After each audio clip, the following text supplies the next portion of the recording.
All right, for me, I also said G2 Lambor, G2 Sideswipe, because again, I mean, we don't have to repeat ourselves, but yeah, awesome toy. 90s. I always go with stuff that's like, I always lean towards figures that, yeah, I would never see that happening, and then it happens, and then I go, yes, that's why I love it. And like I said, for me, I felt like I was cheating a little bit because it did come out the year before, but...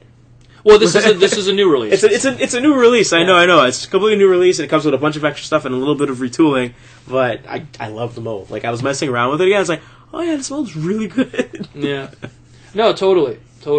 Also, what you mentioned before, Generations Rhinox, I agree with you. Like, I mean, to me, like I picked him up from the TFCon charity auction. Because I knew that toy was awesome. I knew that it was, like, imagine, like, here's a figure that I'm saying is in my top 5 of this year, but I didn't buy it in retail. Oh, yeah, that's true. Because the thing is, when he came out, I don't know how his case assortment was, but there was just tons of them. Like, my Toys R Us still tons of them. Yeah, had a wall of them, and here's me going like, I'm gonna wait. Is he worth $29.99? Totally is. Yep. But I'm gonna wait because, like, I mean, as Beast Wars being my favorite Transformers series, I was like, this guy totally is worth it. But I get a feeling I could probably, like, there'll be, to me, I was saying in my mind, there's going to be a deal where he's going to be $15 or $19 or something. Like, it hasn't happened yet. I know, it's so weird. It's weird that didn't happen yet. But I was lucky because, lo and behold, come TFCon's charity auction, someone donated it, and here I don't remember. I think I paid $10. Yeah, you got away with it super cheap because no one wanted it. Everyone wanted it. Everyone had it already. Sharp knees, bad knees. I don't want it. Yeah, and I checked it, and it was perfectly fine, and mine was a used one. You know, so came with the instructions. Great toy. Great. I can't talk about it enough. Great toy. You know, one negative. What do you repaint it into? That's dark design. Dark Rhinox. That's the only one. Dark design Rhinox. That's the only thing you could repaint it into. That's the only negative about that toy. Maybe lighter colors. I don't know. Maybe lighter versions of it. I don't know. That's why. That's the only problem. That's the only negative. Surfing the Matrix version or something. Clear one, yeah, in the Matrix Rhinox. They'll have to really phone something. Must be deeper in the Matrix when he goes to get Primal back. I got to go deeper into the Matrix. Again, another one that you mentioned, Generation RC. Dutton already touched on everything about it. Amazing toy. Now here's two that you didn't mention. Number one, Masterpiece Wheeljack. Oh, that's true. I didn't expect him. I didn't expect him to be as awesome as when I got him in hand. I knew what I was getting into originally, but then I was like, holy, like, he's one of those Masterpiece toys where there's nothing they could have done to make it any better. It was just, it is a perfect Masterpiece toy. He comes with a ton of stuff. He's a good scale, good transformation. I'm really looking forward to picking up the Decepticon version Exhaust, which has been having release problems. But as of this recording, supposedly now it's okay. They got rid of the cigarette logos on him and stuff, so... Aww. Whatever. I don't know. I know. Like, I was even talking to my buddy in Japan. I was like, what do you think? You think you could get this for me? Well, Repro Labels will probably put all the Marlboro stuff back. Yeah, exactly. You just go to Repro Labels, we'll get all those cigarette stuff back on them. But, like, it's just, when Masterpiece Rodimus came out, like, it was one of those masterpieces. I held it, and I was like, you know what, here's what you could have done to make it better.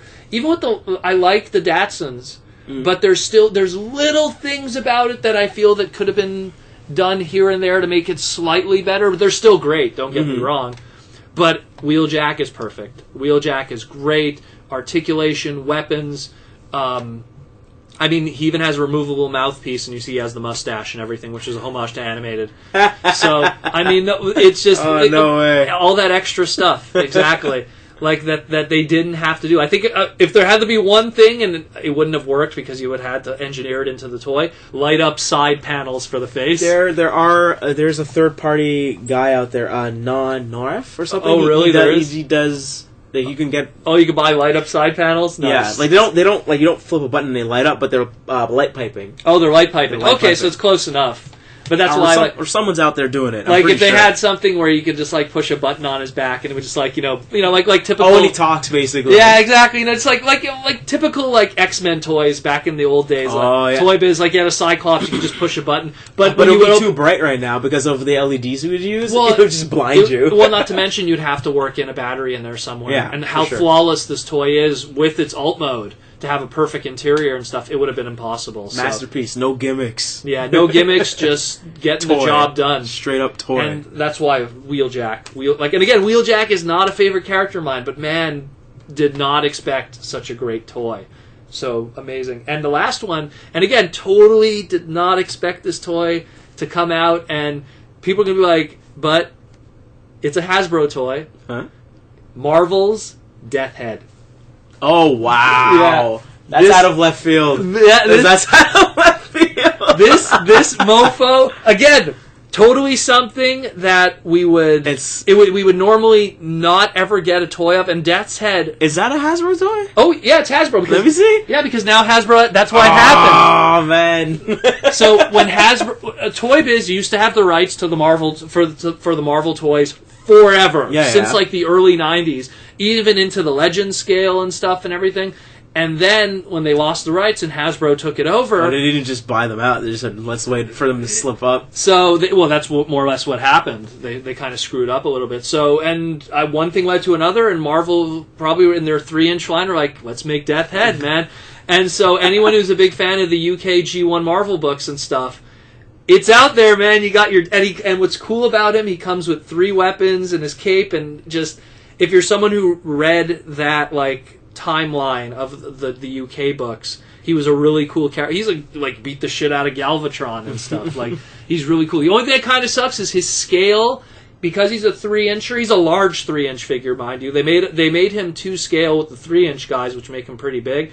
But he's not 2 scale with say like your deluxes. Deluxe, yeah. He's a little short for them, but he still fits in well. And I mean, for $10, he's like $9.99 in retail, and he's out now. Pick him up, man! Like, that's a piece of G1 history right there. That doesn't have like a Transformer logo on it. Actually, nope. Let me look at the. I don't think so. They don't. No, see, they don't. Like you would have to know, basically. It's so awesome, and I think in his bio here, like, what did they write here? Death's Head.